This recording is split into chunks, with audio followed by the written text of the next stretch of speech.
I'd like to introduce Matthew Lodge, who is the CEO of Diffblue and who will be taking you through today. We also have Animesh Mishra, one of our senior solutions engineers on hand, who will also be around to answer any questions that you have. So without further ado, over to you, Matthew. Great, thank you, Zoe. So just a reminder, there's a Q&A tab where you can drop your questions in there. We'll be happy to answer those at the end. So welcome to fully autonomous AI-powered Java and Kotlin unit test writing. So Diffblue is a generative AI for code company. We're a spin-out from the University of Oxford. You can see Oxford behind me here. These are some of our customers. We're also a Gartner cool vendor for DevOps. And what we're going to go through today is what Diffblue does around unit testing. Then we're going to spend some time looking at how we do that. And throughout this webinar, we're also going to do live demonstrations. So I have everything set up here on my computer, and we'll write some unit tests fully automatically, and I'll take you through a whole project there. So we'll look at the outer loop, so how we can use Diffblue cover in CI. In loop, we're going to use IntelliJ for some IDE work. And then we're also going to look at a dashboard so you can understand your coverage. Look at some of the customers, what they do with Diffblue cover and what benefits they get from that, and then we'll handle your questions at the end. So Diffblue writes unit tests for Java and Kotlin code. So the whole idea with unit tests is that these are tests that can be run by developers at the time they are writing their code. And the whole purpose of unit tests is to help developers find regressions in their code. So if you think about unit tests in an application, when everything is working properly, unit tests always pass. And the whole purpose there is that the next commit, the next change that somebody wants to make to the software, you can run the unit test against that change. Failing tests tell you about undesirable behavior, undesirable changes to your application. And so the whole idea with Diffblue cover is that we can write those tests for you.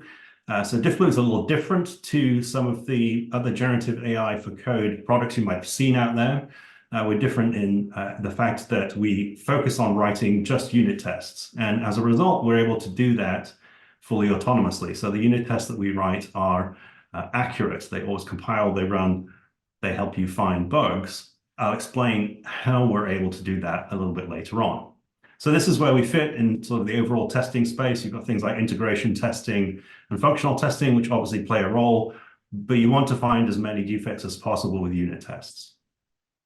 So at a high level, the way that Diffblue works is that we can write unit tests for an entire application. So we can give you a test baseline, if you like. So unit tests that match the current behavior of your application, so that when developers make code changes, they can run those unit tests against new changes. Failing tests tell you about changes in behavior, right? So failing Diffblue test means that something changed, and that could be because there might be a regression in the code, or it could mean that the test needs to be updated. And I'll take you through the different alternatives there. But at some point, developers are happy with this. It goes through some kind of review. So you might have a pull request or a merge request. Depending on the system you're using, the terminology is slightly different, but you've got some kind of change that gets approved. And so the main line code base gets updated. And at that point, you need to make sure that your unit tests match the current behavior. And so the second thing that we automate is making sure that unit test baseline continues to track the main code base. Because you've changed the behavior now, you've checked that change in, you want to make sure the unit tests match that code. And so we can also do that part in CI as well. So that's the high-level explanation. We're going to look at an example software lifecycle where we're going to write, in the demo, we're going to write some unit tests. They're going to get a baseline. I'm going to demonstrate what it looks like in the inner loop. If you think about that being working in the IDE, and then we're going to look at what that looks like in terms of integration back into CI/CD, if you think about that as the outer loop. And so what I'm going to start with is writing unit tests for a project called Spring Pet Clinic. Spring Pet Clinic is an example Java application. I'll take you through that in case you haven't seen that before. But to do that, what I'm going to do here is I'm going to have to stop sharing this PowerPoint presentation, and I'm going to share my entire desktop so you can see what's going on. So I'm going to stop this and share the whole desktop. And what we're going to do there is hide my slides. So you can see my full desktop here, and I have Spring Pet Clinic running here locally on my computer. So it's running on localhost. So Pet Clinic is an example application. It's an MVC style application. It's a model view controller. It is the canonical example application for the Spring Java framework. And it represents a fictional vet's office, and you can do things like search owners. So it's classic database-backed application. You've got a database on the back end with the data inside of it. You're running queries against that data through model view controllers, rendering that back to the browser. And so if I don't enter anything in here, I get a full list of all the owners. If I put in one owner's name, I get all the matches, as you might expect. And then the other nice thing is that in the code, there's a nice little optimization. There's only one owner called McTavish. And so if I search on McTavish, then I get straight to the record for that owner. I don't get a list with one item in it. So that's a nice little advantage, nice little bit of coding there. So this is the application that we're going to write unit tests for. So what I'm going to do is switch over to the terminal, because essentially what we're going to do here is write some tests and start that process running on my computer here. So I am in my directory where I've got my demonstration Pet Clinic application.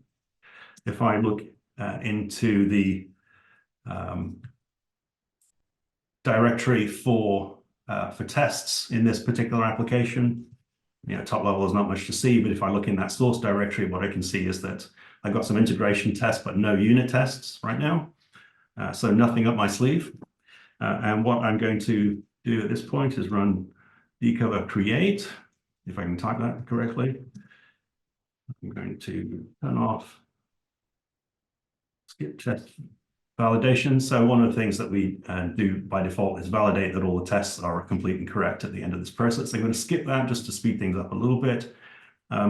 It'll take about 4 minutes. So when I'm running this now, everything is running remotely. There is no cloud service that's generating tests here. This is running locally. I'm running on Apple Silicon. This is a MacBook Pro, Apple M1 system. And so everything is running right here with no external, you don't have to send your code anywhere. DiffBlueLive cover is software that runs inside of your software development environment. And so that's what you can see here. So this will take about 4 minutes. And so we're not going to sit here and look at things scrolling by. We are going to switch back over to my presentation. I'm going to share, if I can, there we go. Share PowerPoint again.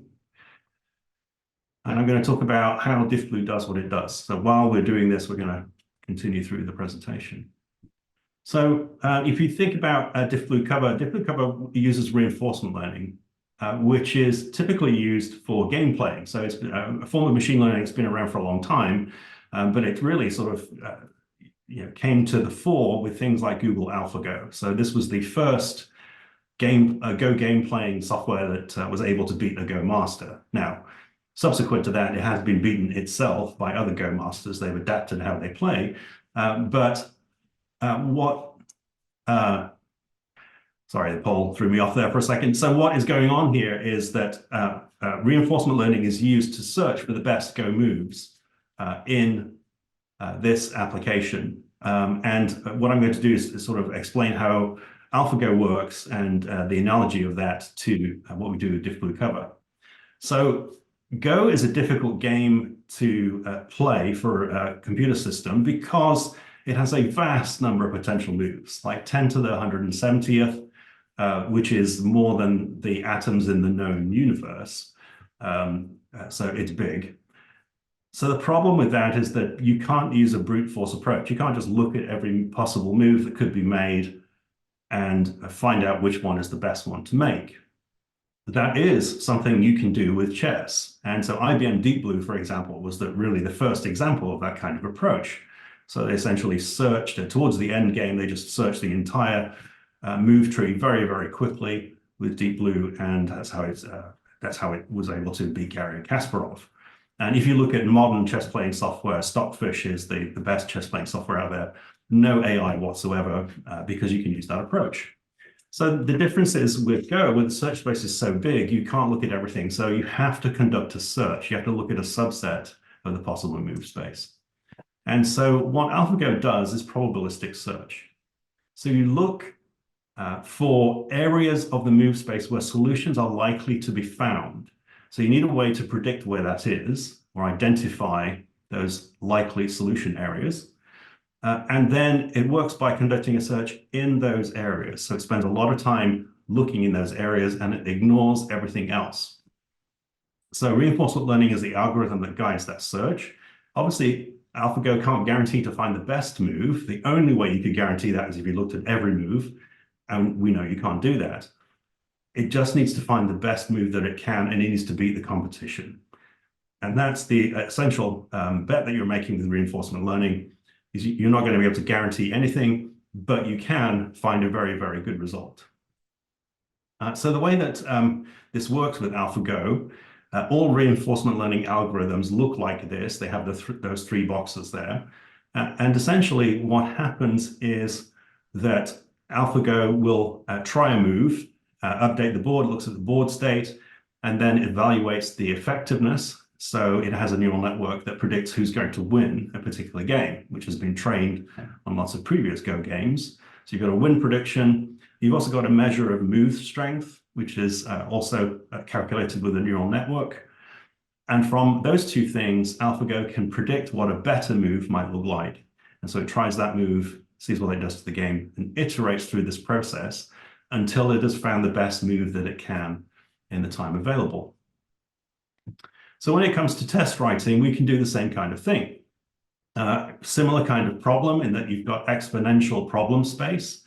If you think about the Venn diagram of all possible test programs, there are more of those than you can possibly evaluate, right? There are just too many to try all of them.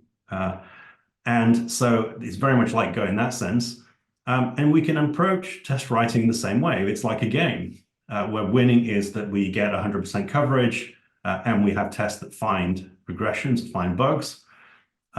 And we can also approach it in a very similar way in terms of probabilistic search. So the difference here is that our probabilistic approach now is that we can analyze the program.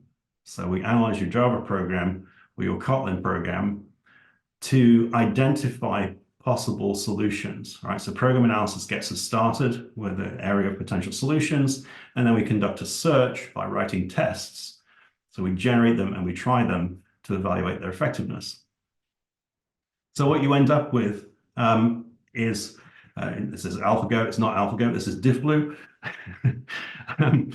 So what you end up with here is being able to, when you're writing tests, we predict what a good test is going to be.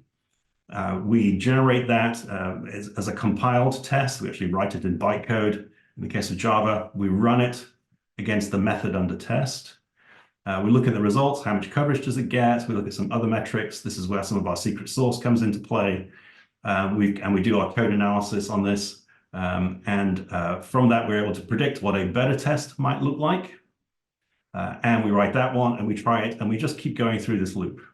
And so we do this for every single method in the program. So in terms of what that might look like in terms of results, these are results from Goldman Sachs. This is a case study. It's on the website.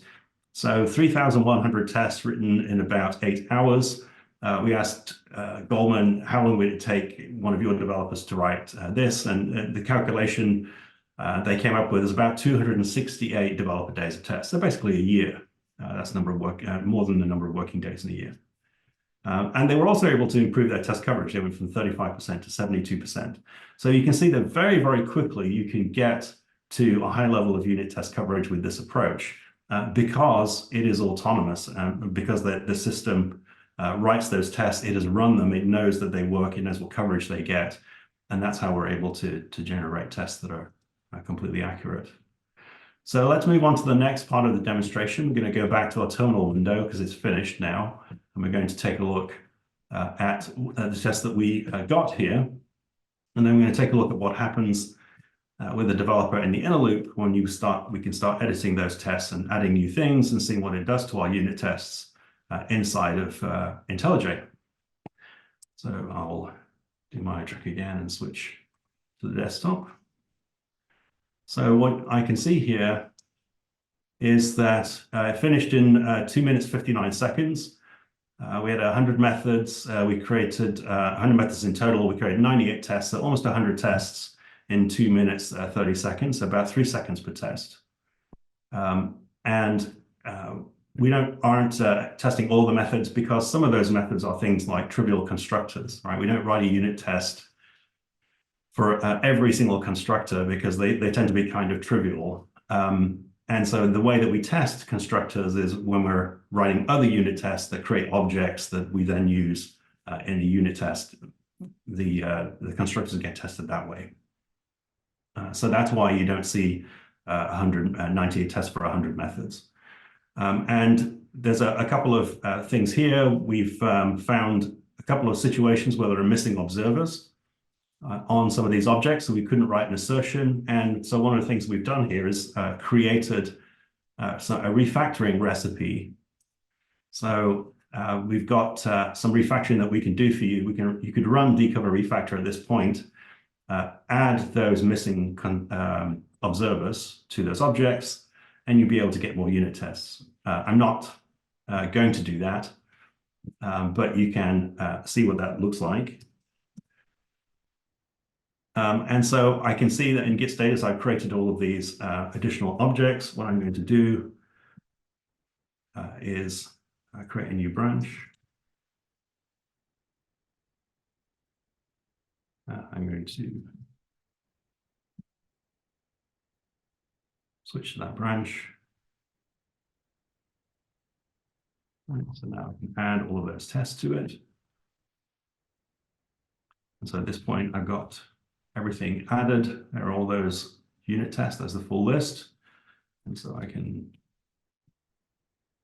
commit those. These are our baseline tests. Right, so there we go. And then I can then push that. If I can type correctly, I can then push that. Oh, has no upstream branch. But Git is kind enough to tell me exactly what I need to do in order to push that up there. So I've then pushed this up to GitHub. And so now if I go into GitHub, what I can do if I just refresh this, and there we go. Diffblue test, we've got a new branch. We can create a pull request for that. And here's my pull request with all of my changes in here. And you can see there's the full list of all the tests. So I've got a complete set of unit tests that are generated completely automatically. On my branch here, I can review this PR. And when I'm happy with it, I can commit this into my baseline. And at that point, I've got a full set of tests for this application. So we can see that this is fairly straightforward stuff when it comes to creating that test baseline. And I could put this into CI. So I ran this locally on my laptop, but there's no reason why that couldn't run inside of a CI runner. And so this would be something like a GitHub action that you could run that would give you this test baseline for your project. And you might want to do this maybe at the beginning, obviously, but also perhaps after every release and things like that. So I've got my test baseline. What I'm going to now is switch over into IntelliJ. So I've got, again, my demonstration projects here. Here are all those new tests that I just wrote sitting in IntelliJ. And so what I'm going to do is go look at some of these tests in more detail. So I just said, look, here are some tests that we wrote, but we didn't spend any time sort of looking at those in any depth. And so what we're going to do now is go through these. And I'm going to go through that logic that I just showed you right back at the beginning, where we did search for owners. And the code for that is in the owner controller.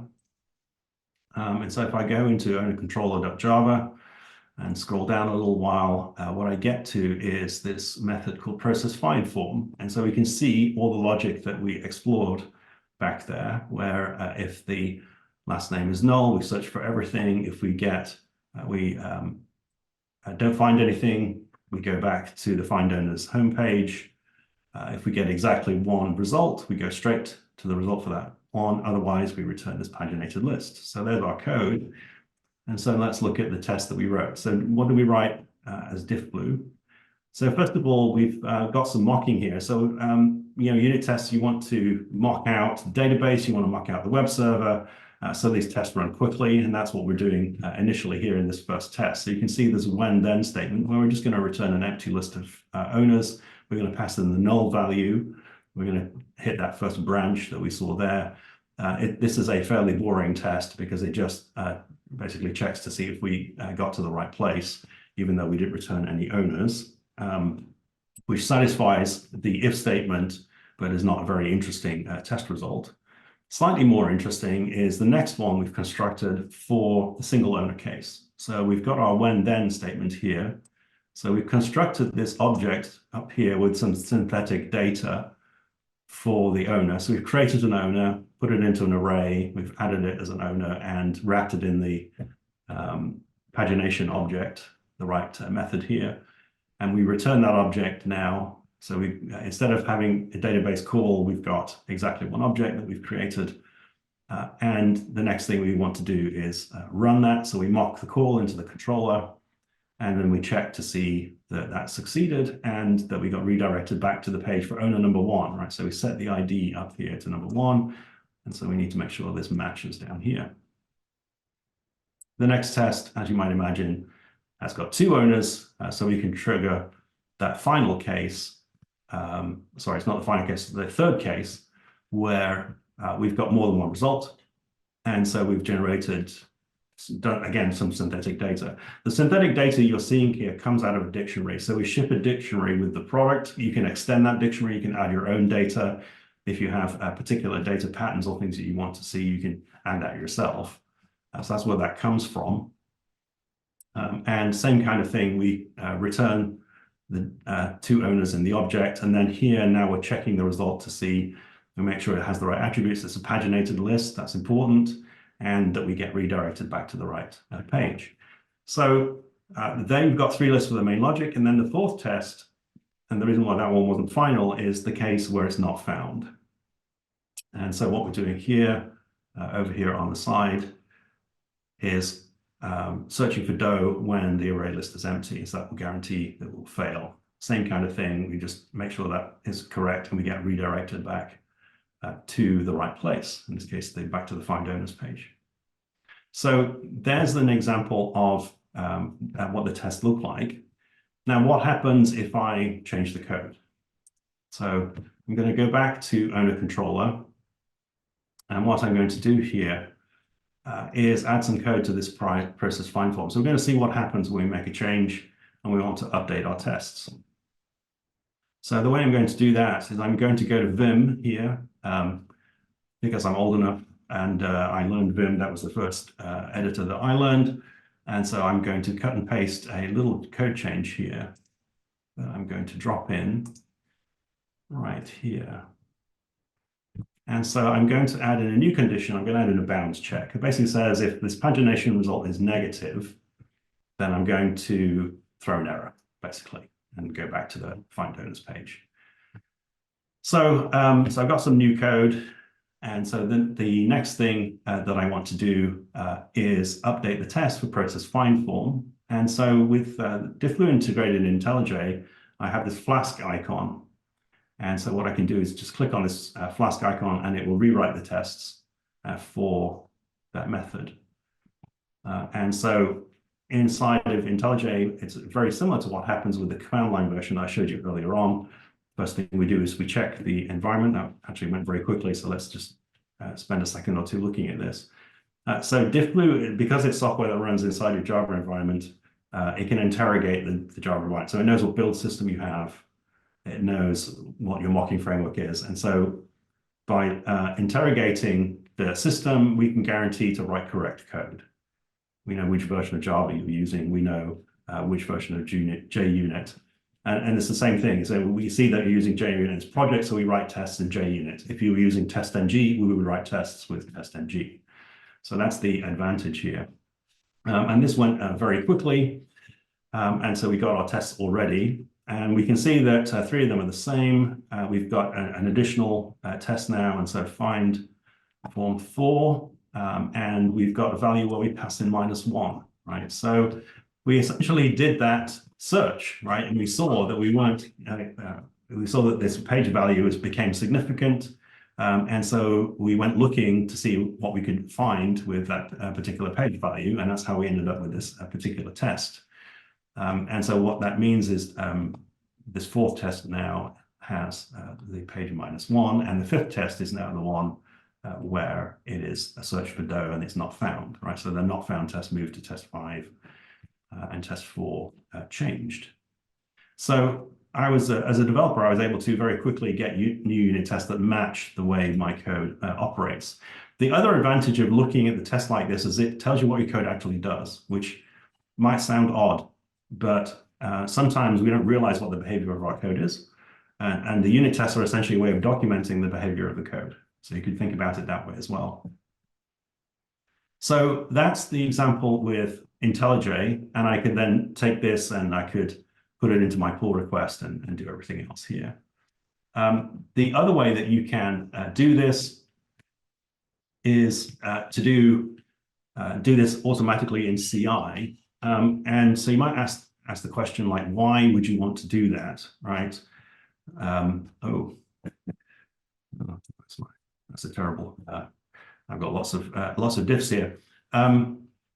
You might want to do that in CI. So why is that? Well, what happens with developers is that typically when you're in the inner loop, you're running the unit test for the piece of code that you're working on, right? So you want to make sure the test pass for the changes that you're making. So the areas of the code that you're doing, what you want to do in that situation is work quickly, right? So you're iterating through the code, and you're making changes, and you're going back and forth. And what can happen, though, with the unit tests is that a change in one particular area can ripple through the rest of the unit tests into modules that are outside the ones the developer is working on. And so you can run and decover in CI, and you can pass it in the patch file, so the diff for this particular example. So we made that small change to that file. We could pass the diff in there, and then Diffblue cover will look and see which unit tests are impacted by that change, and rewrite just the unit tests that need to be changed for that, which is very important on big projects where you might have tens of thousands of unit tests. You want to have to rewrite them all every single time. And so the big advantage from what we do there is that we can figure out, okay, so maybe no unit test needs to change, or maybe it's 10 or 100, whatever. If you change something that's a core object that's used in lots of other places, you'll end up with lots and lots of changes if you make any changes to that core object. And I was going to show that to you, but I've messed up my my Git, and that's why that didn't work. So full disclosure there, but you can automate that process. And what I'm going to do is switch back into PowerPoint. Pull that slide up again. And let's just talk a little bit about some impact on enterprise before we get into the dashboard. So I've got a couple of examples here. Cisco uses Diffblue cover on an IoT application. It manages well over 200 million IoT devices. So this is a really impressive application. It manages the connectivity and the billing for things like Teslas and Fords and all kinds of industrial equipment that's out there in the world. And it manages the connectivity, makes sure those things stay connected, make sure everybody gets billed properly, all of those good things.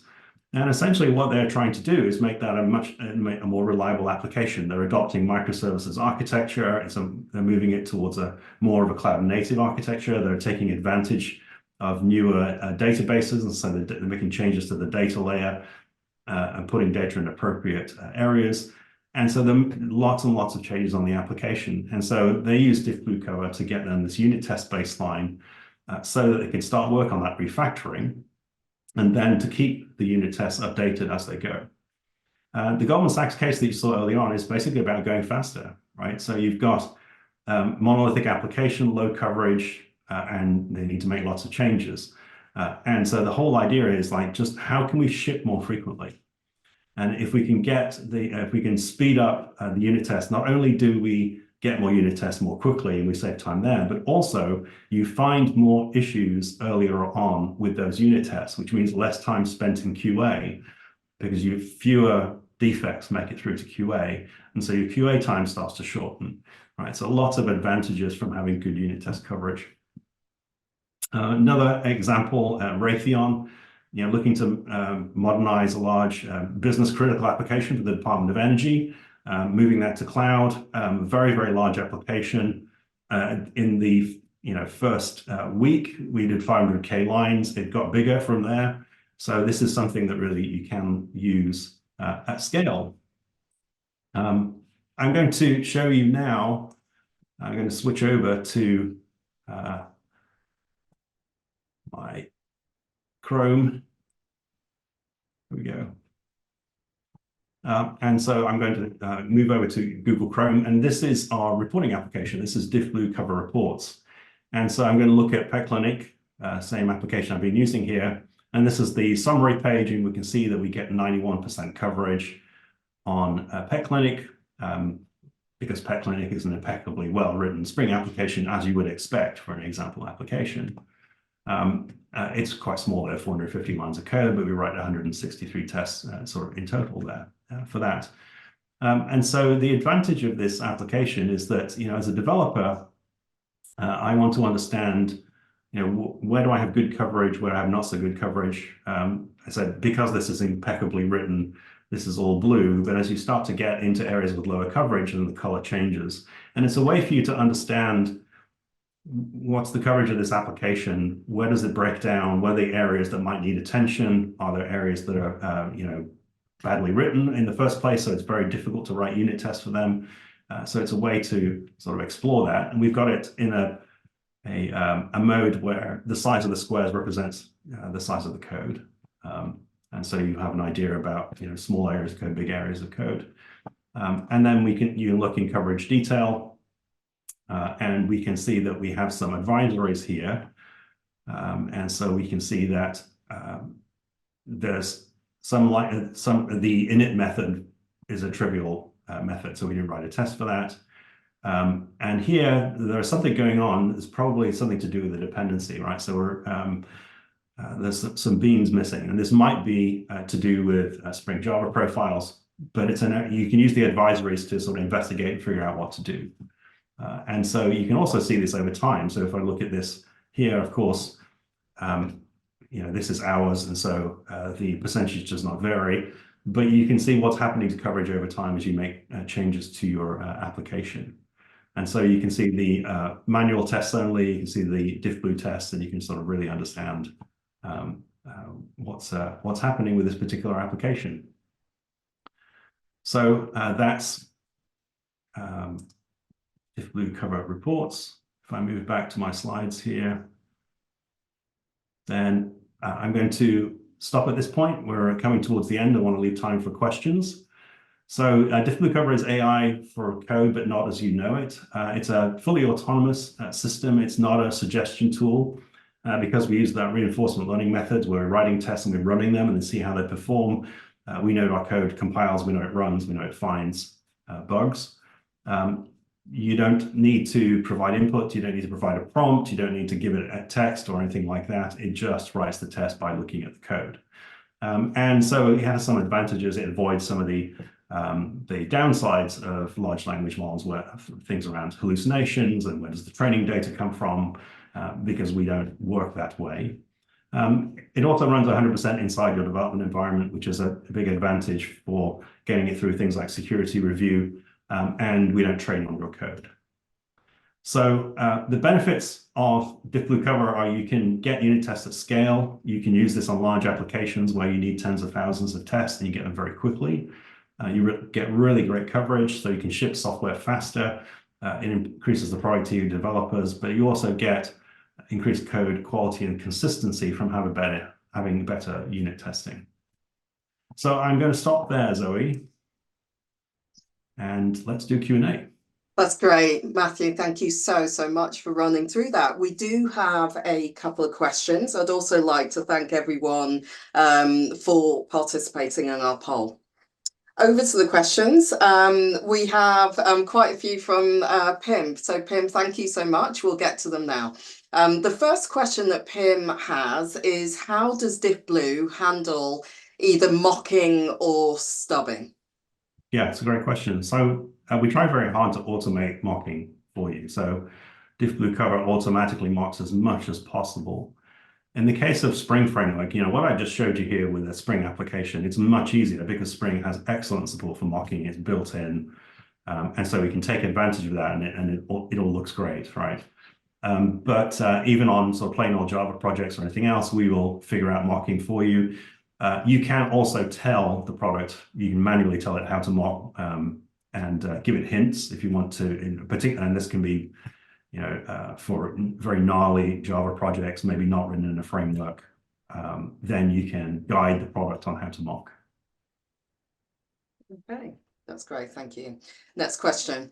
How do you envision Diffblue generated tests coexist with user generated tests? And is there a way to consolidate these? Yes. So what I showed you today was we've set the product up to keep the Diffblue tests separate.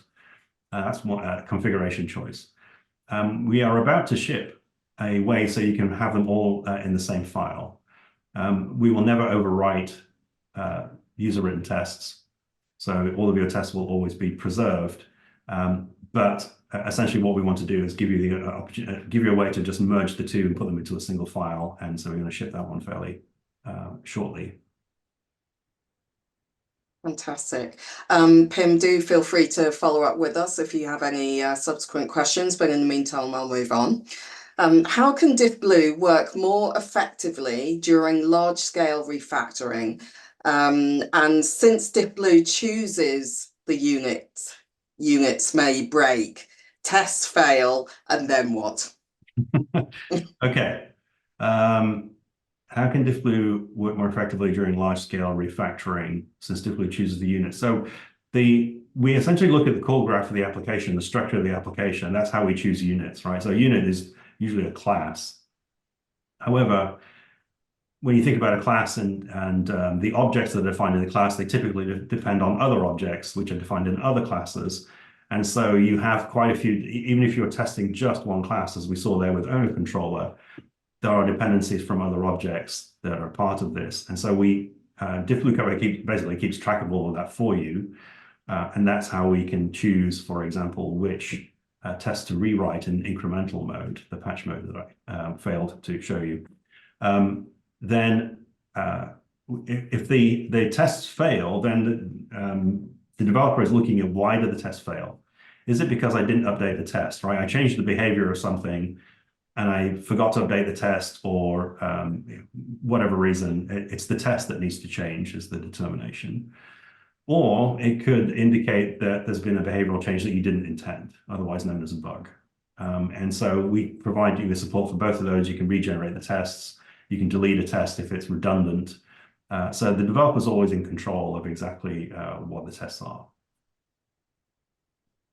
Fantastic. So the final question was, and I think we've just answered it in the chat, but essentially there's some interest from Pim in, are there any open source licenses with reduced fees? So Pim, we have just shared the Diffblue Cover Community Edition, and certainly this is a basic free forever version, but it's certainly suitable for non-commercial and open source projects for individual developers. So the link is there for you in the chat. We really encourage you to try it out. And also, in addition to that, for those that are in professional teams and want to actually try out Diffblue Cover, some of the more advanced and full-featured capabilities that Matthew has mentioned, we have a 14-day trial, which is full-featured for commercial project test driving, and we've really, again, the link's there. We'd love to hear from you. We'd love feedback on that. Please do try it out. And yeah, hopefully we will distribute those links also after the session, along with the on-demand as well. So I'm just gonna run through. I think we've got some more questions, so let's move on. So we have a question from Maruga Kumaran. Does Diffblue provide a library like Java Kotlin, which can be integrated with a Maven repo? So I confess I don't know, I don't really understand what's being asked there. So Jacoco is for coverage, right? So you can use Jacoco to measure the coverage. And in fact, Cover Reports uses Jacoco reports in order to build you that chart that I showed you. So does Diffblue provide a library like Jacoco? I'm not sure what that is meant by that. I can hazard a guess. Please. Jacoco has a plugin that you set up in Maven to calculate coverage. Yep. On an ongoing basis. And I think if the question is asking, do we have a Maven plugin? You can set up Cover as a Maven plugin. We have documentation on our website. Great, thank you. Thanks, Animesh. That's great, thank you. Hopefully that answers the question. Over to Ina. Does Diffblue consider only statement coverage? Followed by, what if we need a stronger coverage criteria? Yes, so what Diffblue Cover aims to do in terms of what we're trying to optimize for coverage is we're really trying to optimize branch coverage because that gives you the best indication of a quality of a test, right? If you're able to exercise those different branches, fundamentally you're using tests to differentiate between the different behaviors, right? So that's one of the things we're trying to optimize for when we're iterating through that reinforcement learning loop. And it's not the only criteria, but it's a very important one. The thing is, though, that if you've got high coverage overall, you must have high branch coverage. The only way you can get very high coverage at the instruction level is if you have high branch coverage. What we are trying to do when we're writing tests is we're trying to exercise those boundary conditions. So we write good tests that when the behavior changes, the tests fail. Excellent. Thank you all for the questions. Moving on to Mohammed. Is Diffblue supporting TypeScript code base for unit test generation? Not today, it's just Java and Kotlin today, but we do plan to do other languages in future. That's right. Maruga has also asked, Diffblue generated test case lifecycle is tied up with subscription. If the subscription ends, will it execute the test case? No, you keep the test cases. So it's when we generate the unit tests, they're there in your application and you can keep them. So what happens if the subscription ends is that you lose the ability to automatically maintain those. And so what will happen is your coverage will erode over time as the baseline changes, and unless you manually do those. But obviously, that's the whole benefit of the Diffblue subscription, is that we keep updating that, and particularly for large applications, that can be a significant amount of work that we save you. Okay. And then at the moment, final question again from Pim. Thank you very much. Can we receive a recording of the meeting? So yes, Pim, essentially we were recording this session so that we can make it available on demand. All registrants for this webinar will receive a link in the next 48 hours to an edited version of this webinar. And so you will receive that because you've registered for it. And we're really glad that you have learned enough from us and that you would like to share it with your colleagues. So we definitely encourage you to do that. So, unless anyone has any more questions, I am going to thank you all for your questions, for giving us your precious time. We really, really appreciate it.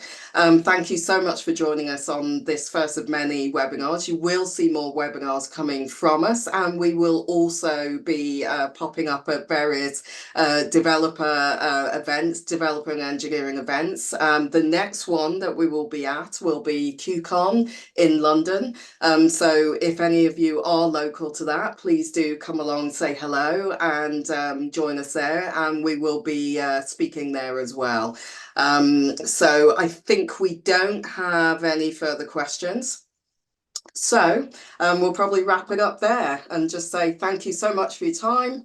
Thank you, Matthew, for taking us through that. It wouldn't be a technical webinar if we didn't have a minor hitch. So thank you very much for smoothing over that. This is how you know it's live. Well played, well played.